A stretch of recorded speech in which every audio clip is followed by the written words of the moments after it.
এই মুহূর্তের সবচেয়ে বড় খবর, মুখ্যমন্ত্রী ঘনিষ্ঠ আলাপন বন্দ্যোপাধ্যায়ের খেলা শেষ।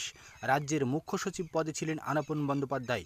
পরবর্তীতে রাজ্যের মুখ্যমন্ত্রীর মুখ্য উপদেষ্টা পদে দায়িত্ব পালন করেছেন আলাপন বন্দ্যোপাধ্যায়। পশ্চিমবঙ্গের ক্ষমতার পালাবদলের পরে এবার মুখ্যমন্ত্রী মমতা বন্দ্যোপাধ্যায়ের মুখ্য উপদেষ্টা পদ থেকে ইস্তফা দিলেন দুই অবসরপ্রাপ্ত আইএস আধিকারিক আলাপন বন্দ্যোপাধ্যায় এবং হরিকৃষ্ণ দ্বিবেদী। নবান্নের একটি সূত্র মঙ্গলবার একথা স্পষ্ট করে জানিয়ে দিয়েছে, আলাপন এবং হরিকৃষ্ণ দুজনেই একদা রাজ্যের মুখ্য সচিব পদে ছিলেন। অবসরের প্রায় ওই দুই আমলা মুখ্যমন্ত্রীর মুখ্য উপদেষ্টা হিসেবে বিশেষ পদ দেওয়া হয়েছিল। অন্য একটি সূত্র জানাচ্ছে, মঙ্গলবারই মুখ্যমন্ত্রীর প্রিন্সিপাল সচিবের পদ থেকে ইস্তফা দিয়েছেন আরও এক প্রাক্তন আমলা মনোজ পন্থ। যদিও নবান্ন থেকে স্পষ্ট এই বিষয়ে জানানো হয়েছে। মঙ্গলবার বিকেলে সাংবাদিক বৈঠকে মমতা বন্দ্যোপাধ্যায় ঘোষণা করেন তিনি ইস্তফা দেবেন না।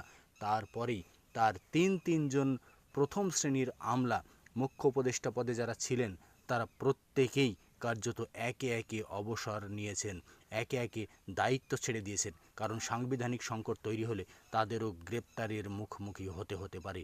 এই কারণেই তারা আগে থেকেই মুখ্যমন্ত্রীর কাছে থেকে সরে গেলেন।